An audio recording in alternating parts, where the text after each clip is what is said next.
Hello and welcome to the D and A of Home Interiors, the podcast which is all about empowering you to make confident interior and furnishing decisions for your home. I'm Audrey, founder of Audrey Whelan Interior Design. And I'm Deirdre, founder of youfurnish.com, such 100 plus furniture retailers on one website. The DNA of Home Interiors is proudly sponsored by checkatrade.com. If you need help with your next home improvement project, you can search from over 39,000 recommended, vetted and monitored trades on checkatrade.com. So on today's podcast episode, we're joined by a very exciting guest. She is the founder of the French bedroom company, Georgia Metcalfe. So Georgia comes from an interior design and styling background. Her business is all about French interiors and bedrooms. Georgia, welcome to the podcast. Hi, lovely to see you, lovely to meet you, lovely to hear you. We would love to hear, to begin with, how this journey started. Well, it feels like ages ago now. It was 14 years ago. Well, I suppose actually going back 20 years, I started working in interiors PR. I started working in PR and then realised I loved the interiors side of things. So it wasn't the PR that I loved. It was actually dealing with the beautiful products, the wallpapers, the fabrics, the designs, the styling. And very quickly my career morphed from the more sort of PR and marketing into the interiors. So doing the styling on photo shoots. And booking photo locations. And then sort of realised that actually, rather than working for someone else's company, I'd quite like to do my own thing and have a little dabble and see how it would go. My dad was an architect when I was growing up and my mum was an interior designer. So it was kind of very much in my own DNA, really, in my background as to what I might do for a career. And I'm actually seeing that now with my daughter who's 10. She's starting to design little rooms in her colouring books, which is quite sweet. So yeah, I think that it was probably always destined to potentially be part of my career. So yeah, I left PR, went into interiors, then left interiors to start French bedroom company 4 years ago. On a bit of a wing and a prayer. I'd had £500. My best friend from uni built my first website, which you couldn't even buy products on. It was brochureware. It was more of a brochure, so you could look at the products and then you'd ring up my home phone number to buy. And I remember my very first sale was for a mirror. It was a black Octavia mirror. It was £390. And I remember putting the phone down and doing a little jig and being like, yeah, my first sale. And then it just kind of went from there. And I just really enjoy every minute. And, I love the customers and I love the products. And someone recently said to me that when your hobby is your job, when you get fun, when your job is fun, then that's the dream job. So yeah, it is the dream job. I really love it. I'm incredibly lucky. I thank my lucky stars every day. And Georgia, what actually was it that encouraged you to start a business around bedrooms and around the French interior style? Well, there is a story there, actually. I suppose there's always a kind of almost like a tipping point or a catalyst, isn't there, behind every big decision that you make in your life. And I was 30 at the time, and I was looking for my family had said, well, what do you want for your 30th birthday? And I said, well, rather than just having, some really nice bath salts or whatever, can I have something that's kind of big from everyone and they can club together so I can get something that I can have for the rest of my life and I can really enjoy. And I'd quite like a new bed. So could everyone maybe club together and get a new bed? And I'd quite like an antique bed. And I'm happy to go to France to find one. And actually, that's kind of where it all began because I couldn't easily find one in the UK. And I was thinking, well, that's kind of crazy because there's such beautiful, elegant, romantic, feminine beds. And so I found a UK supplier who could make them for me, and then a UK supplier who was selling other designs. And then it's just rolled on from there, really. So yeah, that bed that I wish I hadn't sold, but I did sell it. That was the bed that started it all. Yeah.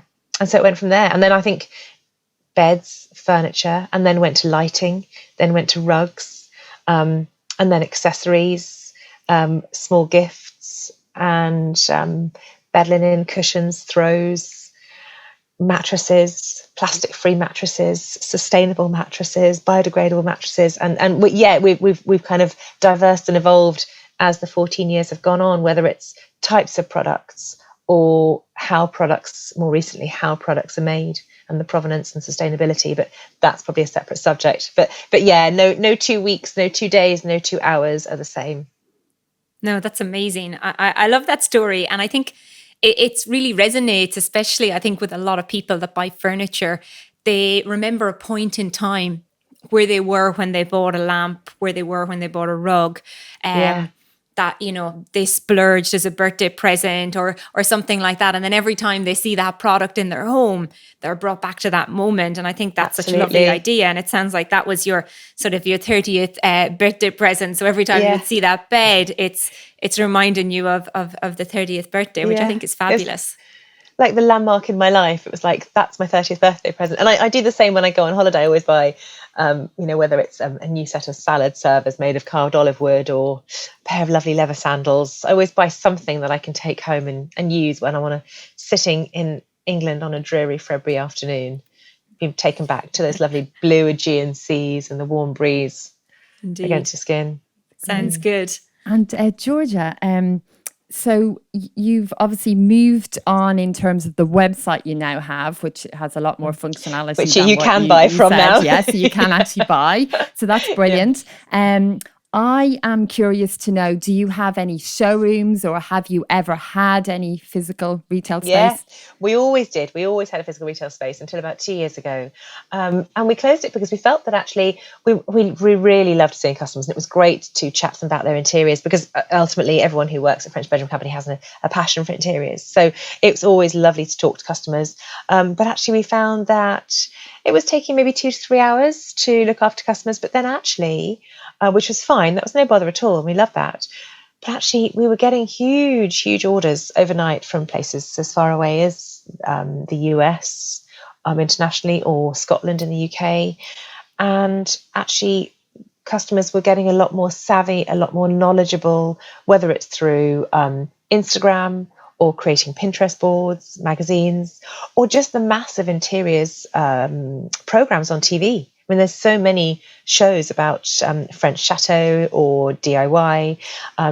There's an abundance of lovely grand designs shows. So I think people are a lot more interior savvy these days. They don't necessarily need as much hand-holding as they probably did, say, 5-10 years ago.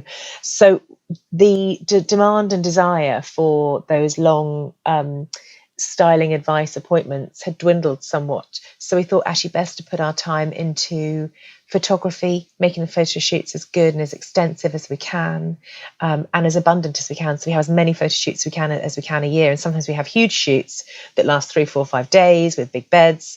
And other times it's just a quick 2-hour shoot of a few new products that have come in. So it's keeping the newness, the freshness, the visual information, keeping that as fresh as possible for customers, and also being mindful that, yes, and we'll probably come on to this later in the podcast, but yes, we sell classic items, but I think what we do differently is we sell a bed that is your forever bed, but then an accessory that is your fun, quirky, trend-driven, now-driven accessory, showing that you've got your finger on the style pulse, but you've also got your classic bed that's going to last you 20 years, because you don't want to be buying a bed every season or every trend change. Indeed. So can you tell us a little bit about French style? What's your definition of French style? And how does that tally with what consumers are looking for? What are your customers looking for? What are they telling you? What's French style to them? Yeah. Well, French style can manifest itself in many ways. I mean, you can look at the kind of the swags and the tails and the bows and the all the confections of the decorative confections that adorn French beds. So you can have acorn finials, you can have fluted legs, you can have cabriole legs, which are the legs that they look a bit like a dog leg. They kind of will go out at the top and then flute down at the bottom, and quite often have a ball foot. So you can have egg and dart detailing. There's acanthus sleeves are a big feature in Rococo styling. The Rococo era was all about sort of nature, bringing nature in, and this sort of never-ending pattern. So the acanthus leaf was kind of the never-ending pattern because it emulated the leaves of a tree.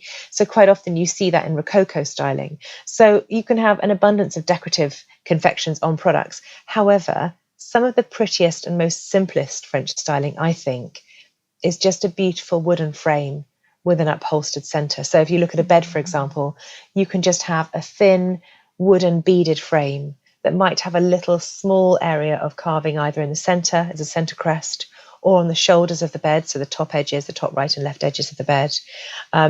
Or you can just have a very gentle sort of carved ridge within the wooden frame, and then it's upholstered with a lovely piped trim. And that for me is French as well, because you've actually just got this slight sort of curvaceous, sinewy dip as it goes from the top shoulders into the central piece. And you don't need to have the swags, bows, acorns, finials. You don't need to have all of the embellishments that go with it. The Americans, we find that the Americans love a lot more decoration than the English do.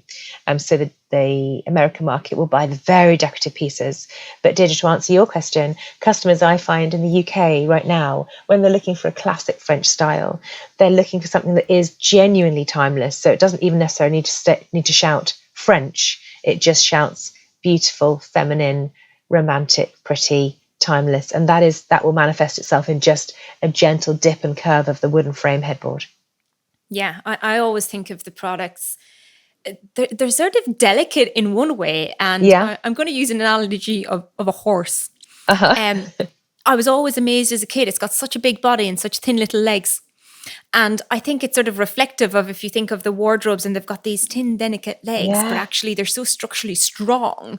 I really like that. I'm going to use that. Yeah. But it's clean. It's neat. It's not this big, bulky, things. And it allows the air and the light to flow underneath. But I always remember as a kid just being fascinated by horses. How does that work? How do you put so much body on such little legs? And some of the French style sort of reminds me of that. Yeah, so it's nearly engineering.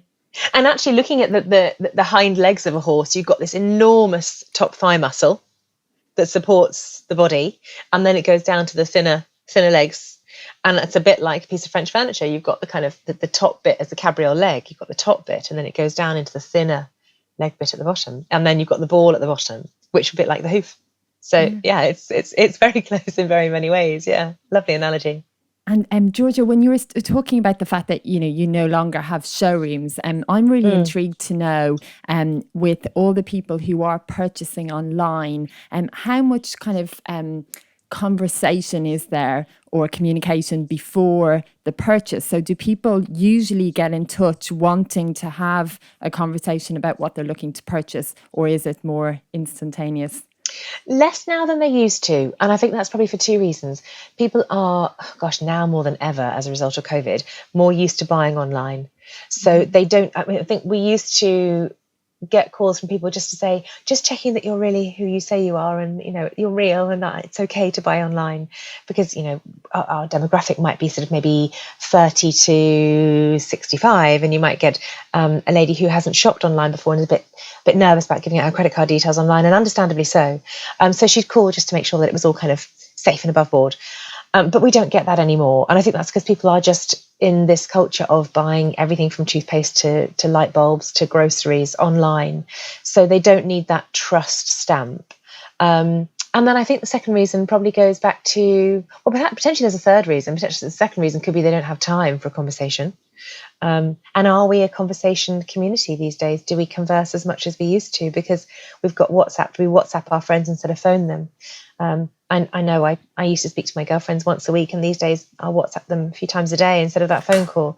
So maybe we actually we tap more than talk.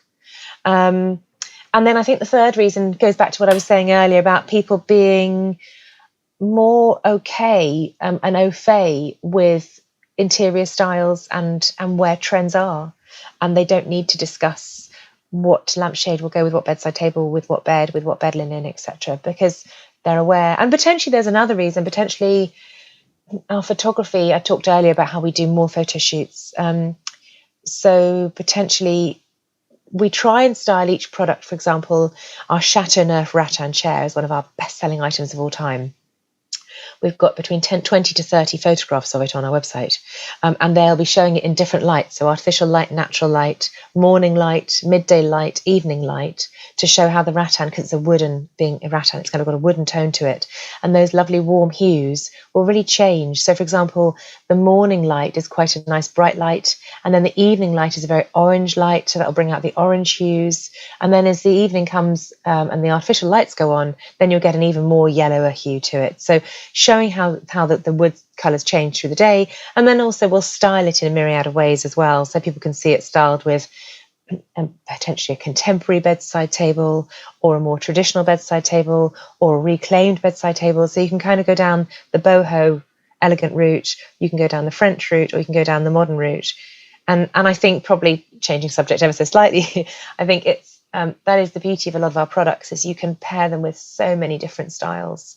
I think the only style they probably wouldn't go that well with is perhaps a mid-century retro style. But I think if you're looking at any other style that's ever gone before, whether it's Art Deco, Art Nouveau, whether you're looking at modern, or whether you're looking at that kind of beautiful, relaxed bohemian style that we're seeing quite a lot of at the moment, it's a return to nature, our products go really, really well with that.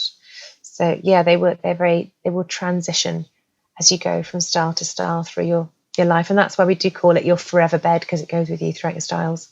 And I guess the style also goes really well in a lot of different types of buildings. So different periods of properties. So you can imagine in your sort of ornate, Victorian room, maybe with cornicing and picture rails and fireplaces, but then equally in somewhere very kind of sleek and minimal, then with the more decorative bed as a centerpiece. I think that's probably a good, and we try and position our products to be in each of those. So, for example, we've got some really beautiful velvet upholstered beds with gold studwork.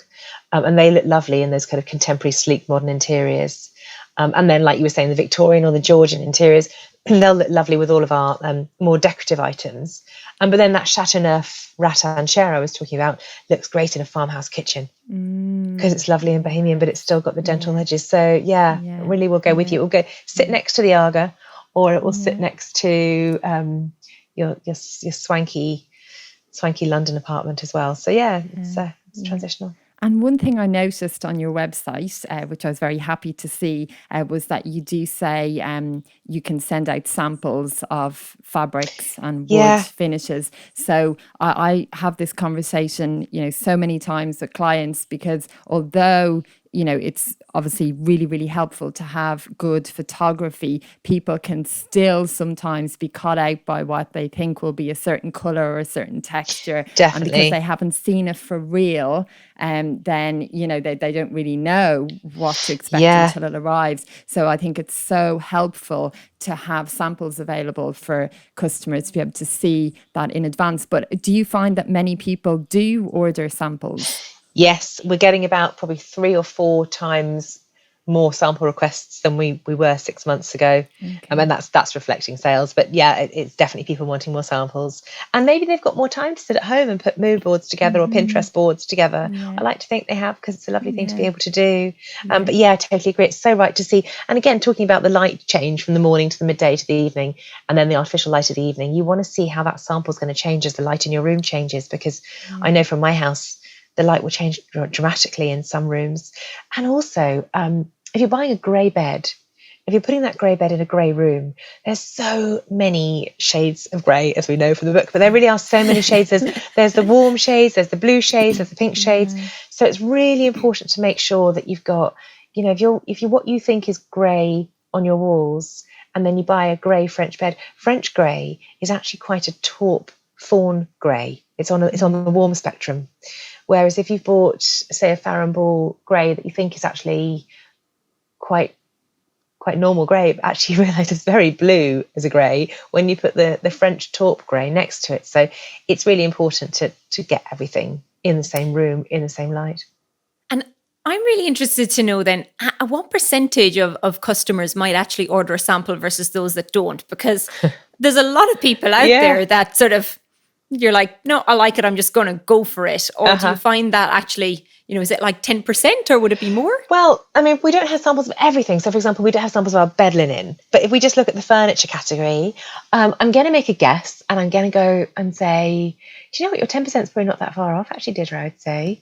I'd say probably between 10 and 20% order a sample first. But also we get so much repeat business. We've got so many lovely loyal customers who come back time and again, and they'll buy a bed and then they'll buy the chair because they can afford it, and then they'll buy the dressing table because they can afford it, or they'll buy the whole shebang up front and then just love it so much they'll want new bed linen and new lights, or they'll do it room by room. So they'll do, their room first and then a guest room 6 months later as they get round to decorating or as their budgets dictate.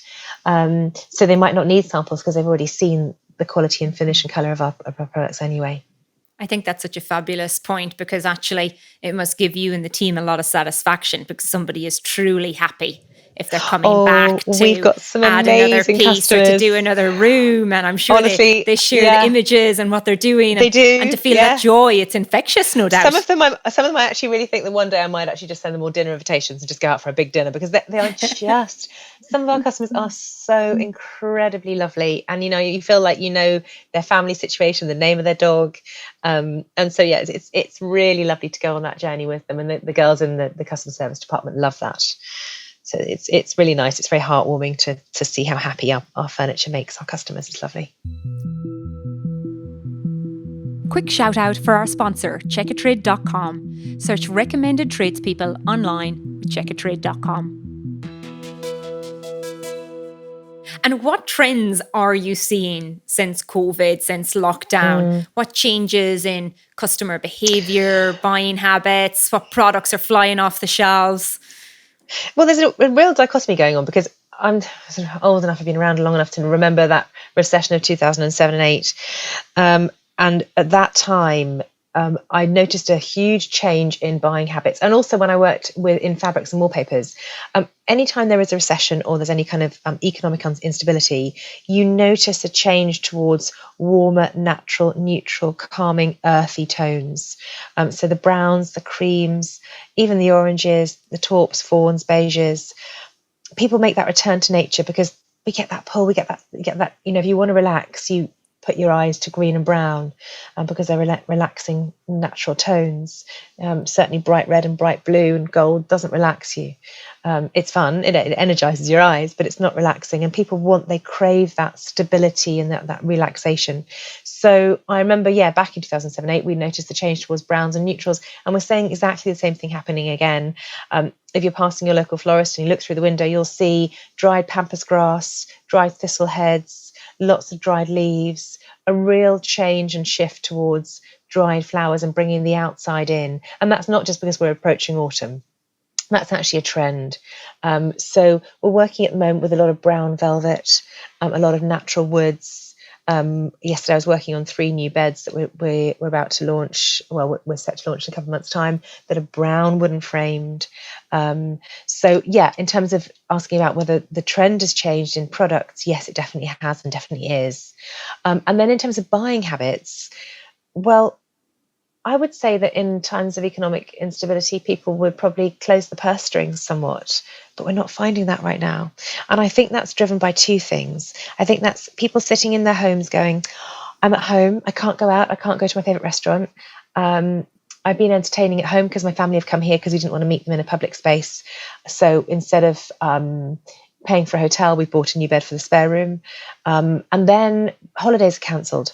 So instead of spending £2,000 on that holiday, I'll spend £2,000 on that bed or that new mattress. So even though purse strings might be tightened, there is spare budget because holidays have so sadly been cancelled. So it's that dichotomy of people feeling unstable, but still spending money. So who knows what will happen once winter approaches and we get Brexit and we get the furlough bubble bursting as all those sad redundancies that potentially are coming are made. And people have been sitting in their homes for 6 months and have bought all the products they need. So we'll never rest on our laurels at French Bedroom Company. We'll never be complacent.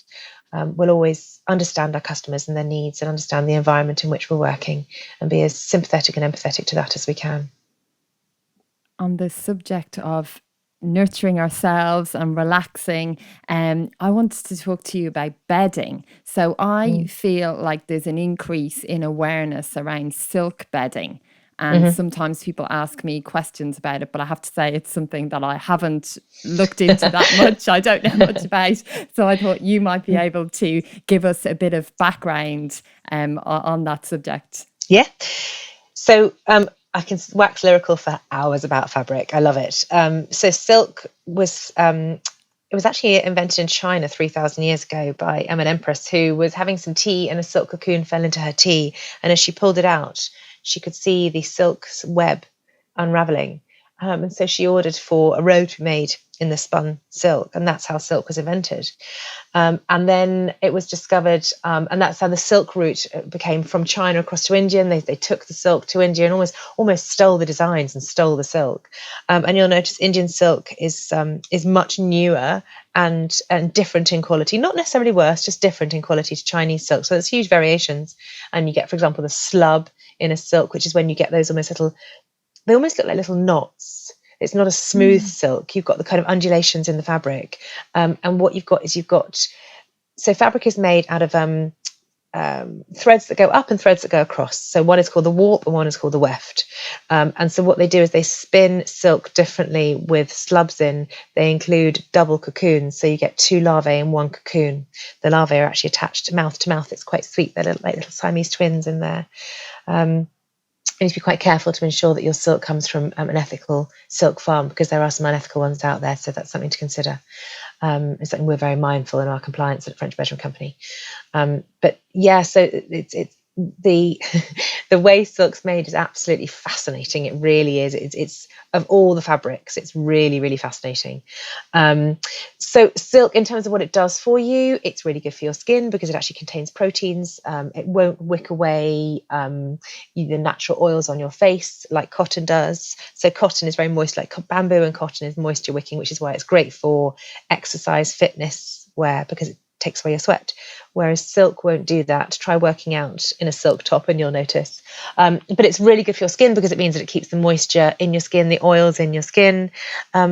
And then also when it comes to your hair will slide off silk a lot more easily than it slides off cotton. So if you move around a lot in your sleep and you wake up with a bird's nest at the back of your head on your cotton pillow, then it might be worth investing in a silk pillowcase.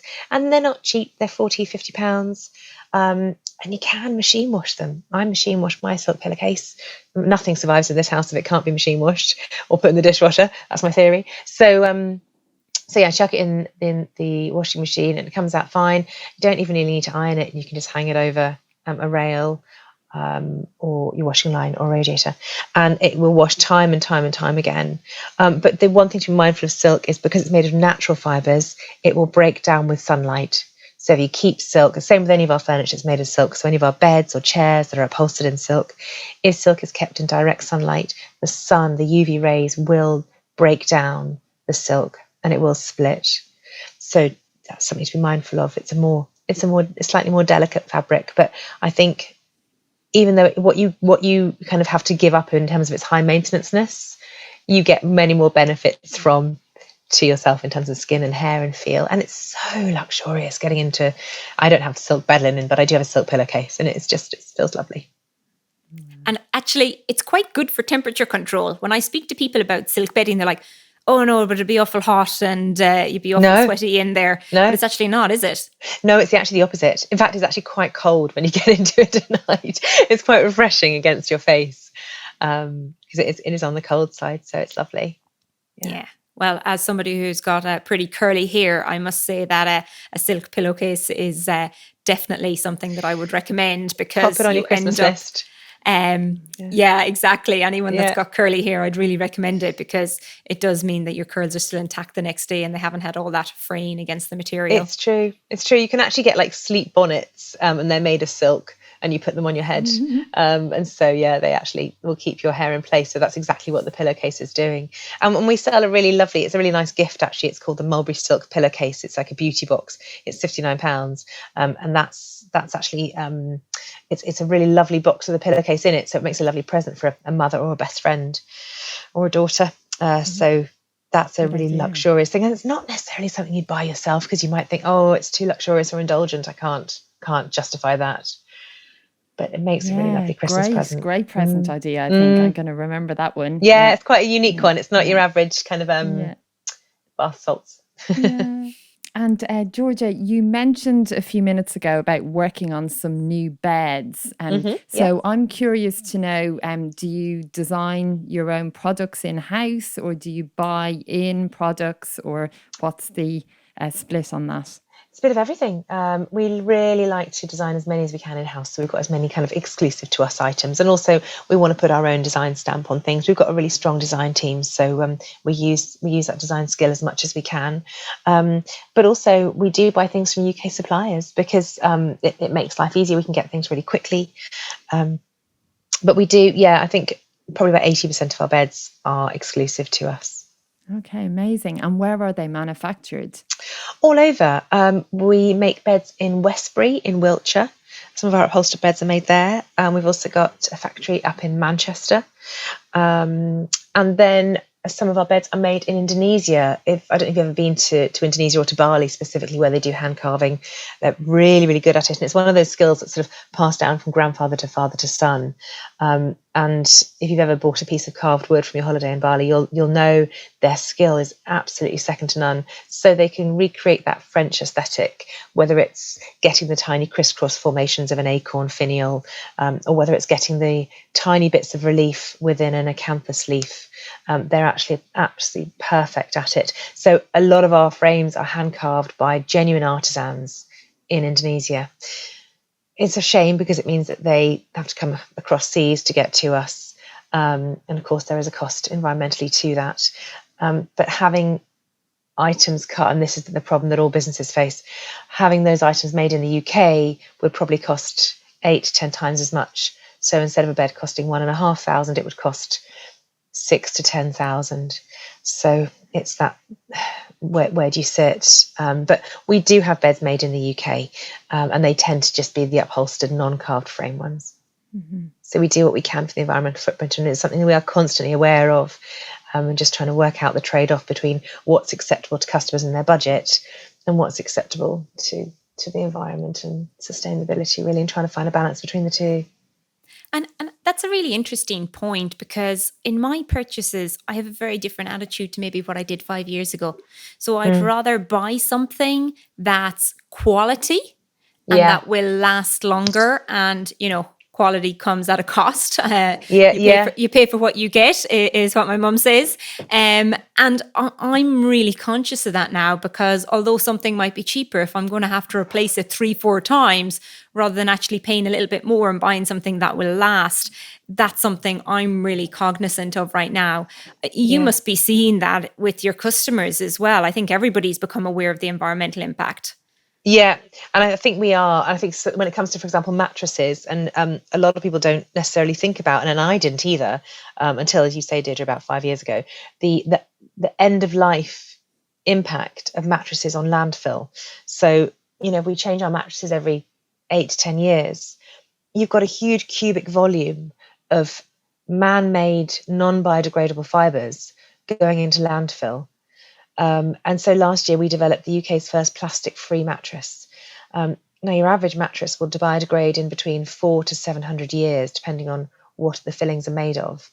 But in general, the harder wearing filling, the harder wearing the mattress, the more likely it's made from man-made fibres. So, for example, plastic, that's really hard wearing and ideal for a mattress because it will last for so long, but actually it's anything but ideal for when it comes to end of life and landfill and biodegradableness, because it will sit there for centuries, just not doing anything, not changing its state. Whereas a cotton or a wool mattress or a bamboo mattress will break down and biodegrade within about 100 years. So we need to think about the long-term impact of our consumerism right now. And rather than spending £200 on a cheap mattress, maybe spend £800 on a mattress that will last you 20 years. Our Vice-Spring mattresses that start at about £1,200, they have a 30-year guarantee. So you've got 30 years life out of one of those mattresses.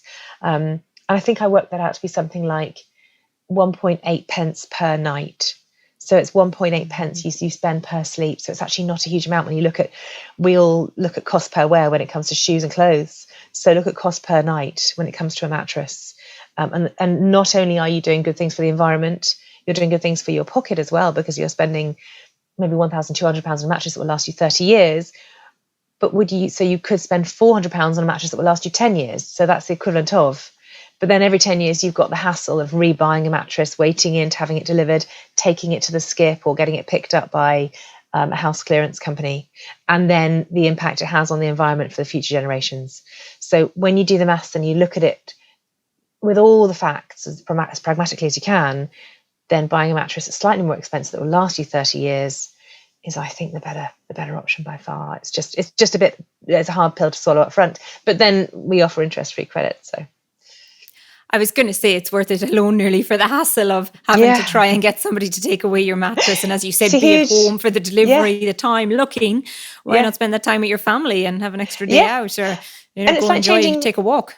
Totally. It's like changing your fridge. It's such a hassle. When your fridge dies, your washing machine dies, it's a bit of a hassle to get someone to come pick it up. And it's not easy. So these big items, they have a real impact on the environment, but also, like you say, Deirdre, time with family and getting outside in the outdoors is much more important than sitting in on a Friday afternoon waiting for someone to collect your old mattress. Yeah. So I have one last question, Georgia, and you've mentioned how the French bedroom style can go with so many different types of interiors. You can be complementary. Is there a crossover, and this was something I was chatting with Audrey earlier, between French style and shabby chic? Good question. And I think that's a question that a lot of people want to know the answer to. And I think French style is more classic and elegant, whereas shabby chic is more, it's more about white. So, for example, a French piece of furniture but spray painted white, whereas white French furniture is an antique white. It's got areas of dark and light, of shade and shadow. So, for example, I'm looking at a piece of our Provençal furniture right now, and I can see that in the corners, it's got where it almost looks like slightly antiqued paint. So it's like a slightly creamier, beigea hue. It's not a uniform white spray like you might get on, an IKEA chair. Whereas shabby chic, I think you just get a white sprayed rattan bed.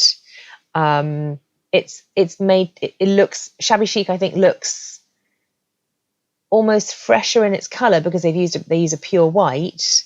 But then it might be with a ditzy rose upholstery. So it's more kind of pretty rather than elegant. I think that's probably the difference. Or vintage. Yeah, vintage and quirky. Great. Yeah, better adjectives than I've used. Thanks. So I think, you're right. I think that it's that vintage quirky kind of rose print, pretty.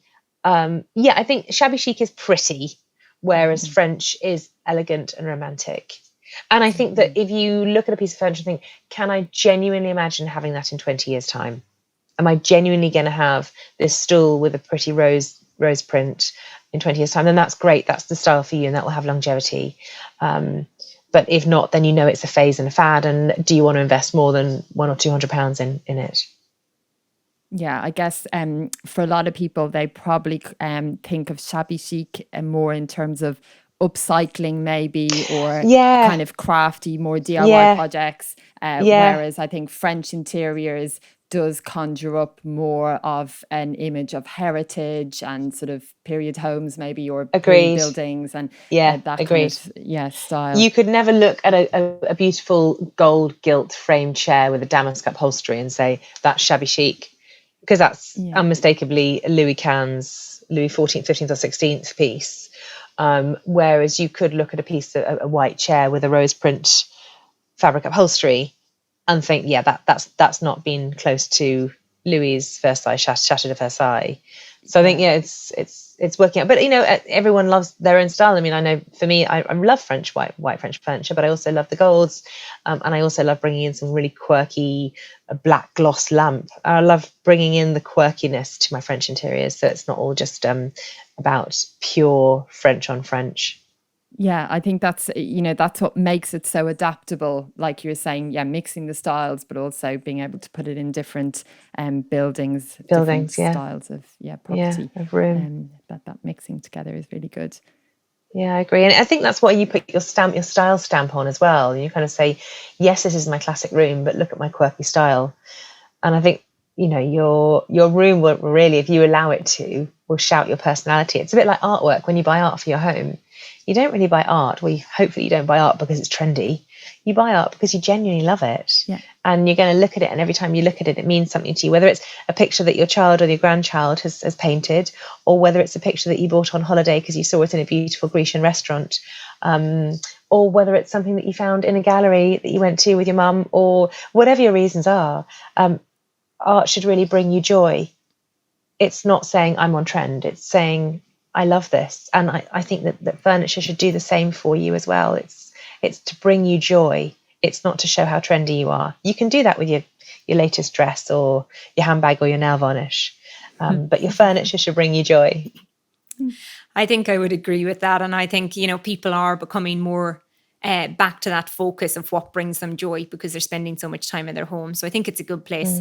And I have no doubt that, French bedroom style, it is just so timeless. It's so classic. Yeah, it's been around for 400 years. Edition. Yeah, it's not gone anywhere in 400 years, so it won't go anywhere soon. And, there might be times when it's more in fashion than not. And when it's more in fashion, you'll see it in all the department stores and everywhere. But actually a classic French bed, and like we were talking about earlier, you don't need to have one that's massively embellished. You can have quite a plain design French bed, and then you can put changing styles as you wish. And put a retro lamp with it and make it work. Own it. Just make it your own. It's fine. Just pop in a nice kind of shaggy rug on the ground and an old-fashioned record player on your bedside table, and you've done it. So yeah, it can be done. Anything can be done with French furniture. And that's why it's so fun styling at the French Bedroom Company, because we really mix it up, which is great. So, Georgia, thank you so much for your time. It's my real pleasure. Really enjoyed those insights and learning a little bit more about the French bedroom style. I think that's been fascinating, and I've learned lots. So thank you for sharing all of that with us today. It's been absolute great pleasure. having you. Anytime. It's really nice to chat to you both, and you're both knowledgeable as well. So it's really nice to just chat about the history of French furniture. It's lovely. I can talk about it all day. So thanks for having me today. If you enjoyed our podcast, we would be delighted if you could rate, review and subscribe on your favourite podcast provider. This will help others who are seeking home and furnishing advice and inspiration discover the DNA of home interiors. You can find us on Instagram, Facebook, YouTube and Twitter at the DNA of Home Interiors. If you are looking for inspiration and help in designing your home interiors, take a look at Audrey Whelan's masterclasses on audreywhelan.com/events. And don't forget to check out youfurnish.com, a search and comparison website which helps connect people with amazing furniture from over 100 retailers. We designed it to solve the problem we and thousands like us faced furnishing our homes. And now we are really excited that everyone can search, discover, compare and shop for their home all in one place. Thank you to our sponsor checkatrade.com for their support in bringing this episode to you. And most importantly, thank you all for listening today. We hope you can join us next time.